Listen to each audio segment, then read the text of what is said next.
If you could pick, how do you wanna die?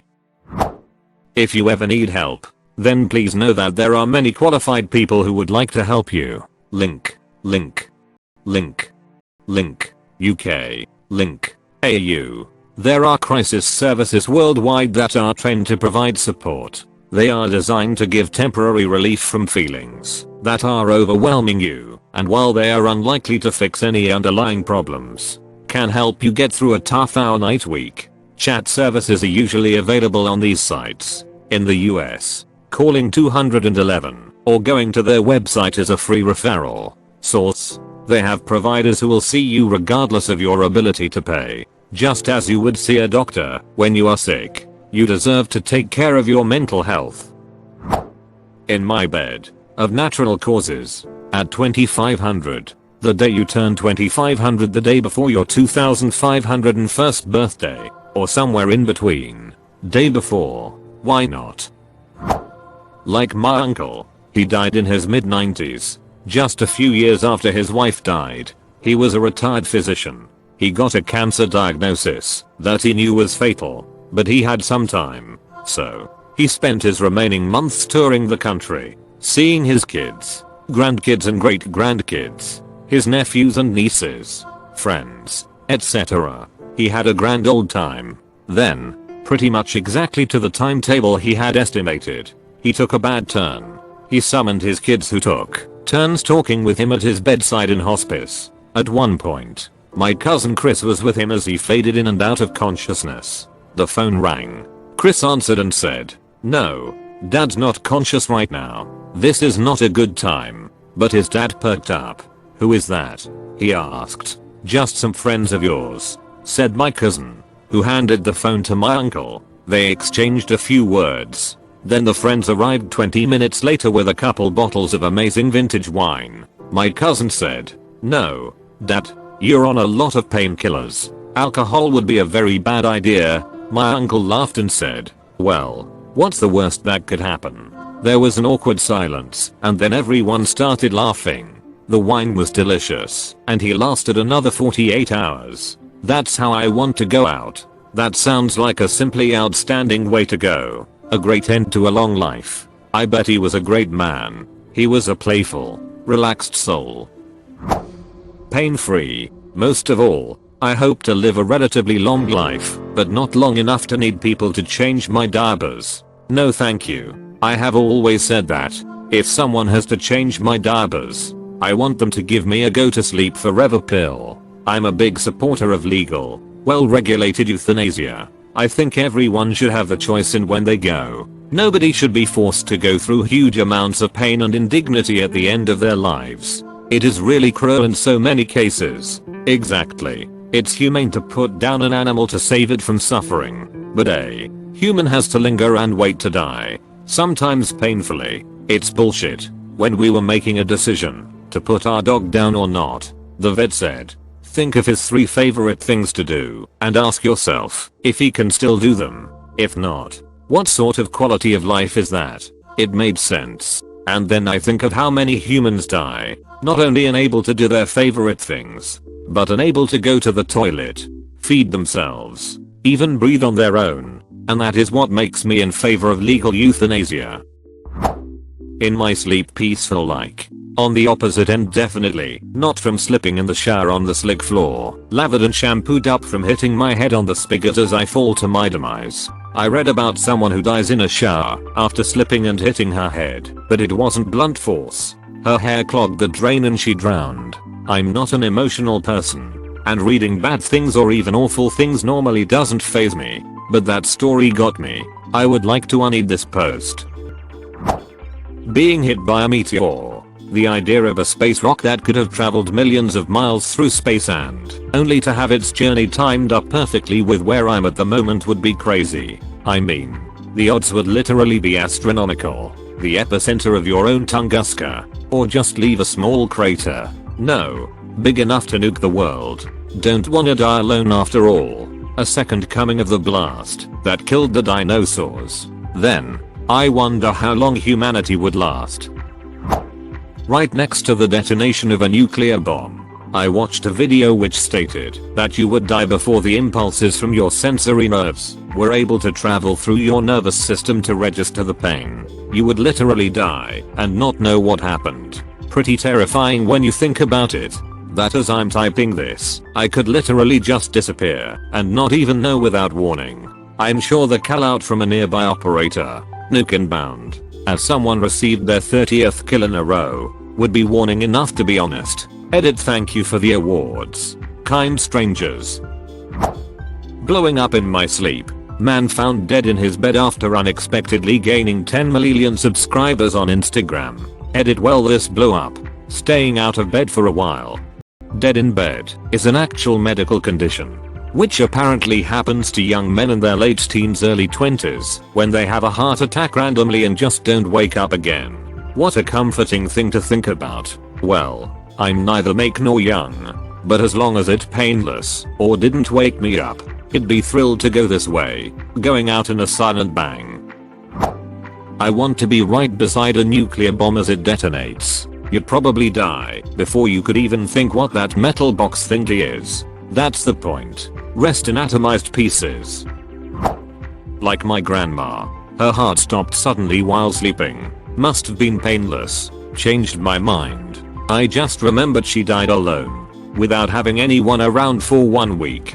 She had 13 kids, which are my aunts and uncles. So I guess she was used to have people around. Pretty sad.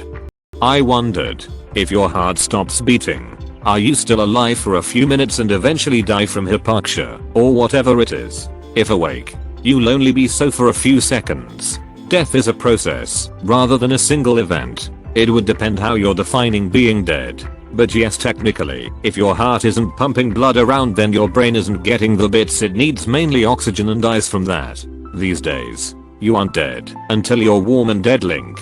People have been resuscitated after incredible amounts of time dead at low temperatures, and it's actually common practice in modern medicine to deliberately lower body temperature for some procedures. I wonder what would have happened if they tried to bring back that old politician that died on TV. I don't think he was from America, but I remember seeing it. Can you bring back someone who dies from natural causes if you are there? I would like to spontaneously combust whilst telling ghost stories to a bunch of people around a campfire in a spooky forest. Preferably when I get to the climax of the story. There will be children present. If I'm going out, I wanna traumatize a few people along the way. Imagine everyone just starts clapping hand after you combust. Sleep. Yes. Just wake up dead. How the heck you wake up dead? Because you alive before you went to sleep. Unexpected headshot. One to the back of the head just post nut. Optimal way to go. Riding a rocket into a black hole. That. Or facing off against a house full of federal agents with a gun in each hand and a snoot full of cocaine. I mean, given absolute freedom to choose, I'm gonna go out like a boss.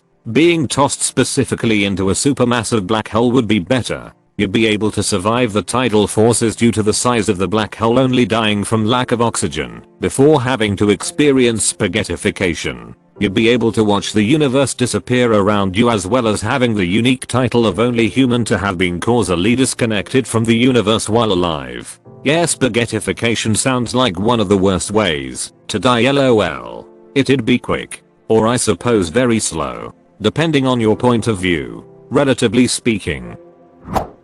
Happy. Best answer. Happy and in my sleep, unlike the screaming passengers in my car. Old age while asleep. I agree, but I always say it like one of my favorite jokes. When I die, I want to go like my grandpa, peacefully in my sleep, not screaming like the passengers in his car. I'd like to get shot multiple times and be found moments later by the main character, die in their arms and set them on their vengeance arc until they have the villain at their mercy, only for them to go, no, this isn't what Asphalt D would have wanted. I mean, it could happen. I like this. Thanos snapped and turned into dust, but, like, at a really funny moment. Hey guys, you wanna see a magic trick? Disappears into dust. I wanna die as a hero saving another person from death. That would be at least a worthy death. I want to be the guy he's saving from death. I want to be that dead guy's wife. Wait. Heat death of the universe. At the end of time, a moment will come when just one man remains. Then the moment will pass. Man will be gone. There will be nothing to show that we were ever here but stardust. Death by snoo. First by the most beautiful women in all of Amazonia, then the large women, then the petite women, then the large women again. Any possibly quick way, painful or peaceful, so long as it's too quick or too painless for my body to react. From most intense prolonged orgasm, coming and going at the same time. Fighting Nestle soldiers in the water wars. One swift bullet to the head, with a letter in my hands, that is gonna send everyone on a wild goose chase for $1 million hidden in a chest that never even existed in the first place. So female dolphins have vaginal secretions that make a male dolphin just come over and over and over. From this point on, I will call these secretions dolphin pussy jelly. Scientists were like, holy shit, dude, we gotta test this, you know, for science. So the scientists collected a sample of said dolphin pussy jelly and had a test primate. They swabbed it on the male primate stick, sat back and watched the show. Now you see, it worked. But it worked a little too well. The monkey straight up had a heart attack because it used all of its energy into ducking coming. I want to live in a world where this is a commercial product. I want to say, you know what? I want to die, and I know what to do about it. I want to live in a world where I can go into my local grocery store, pick up a bottle of Smucker's dolphin pussy jelly, and just ducking cum myself to death like this. Lately, don't care that much. As long as my family gets my insurance money. Remember that guy that skydived from the edge of space? Like that, but no parachute and with a head full of LSD. Yeah, no way falling to your inexorable death and having a very long time to hyperfixate on it could ever trigger a nightmarishly bad trip. In my sleep, painless. I'd like to die riding a great white shark through a powerful tornado. Thinking maybe F4 or 5. Wearing a suit of chainmail and a shield on my back. Our bodies are found somewhere in the central United States. Short clips are circulated around the internet from those chasing the storm cell. Researchers and historians will be stumped as to how the shark and I ended up in such a powerful storm and how we ended up so far from the ocean. Morphine overdose. It would be painless. Like getting numb and then falling asleep forever in peace. Riding an actual nuke to its destination.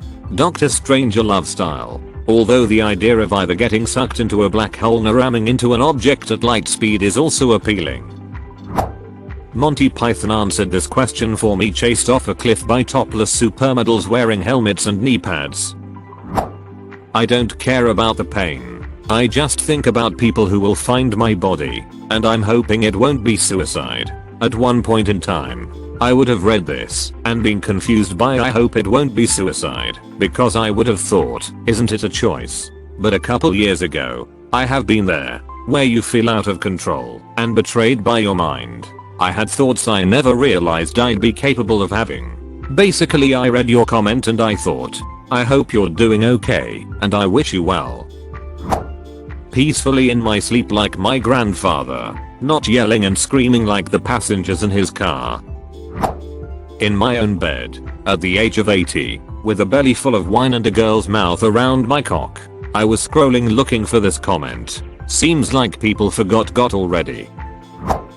Anyway, as long as it's not by my husband or the church he founded,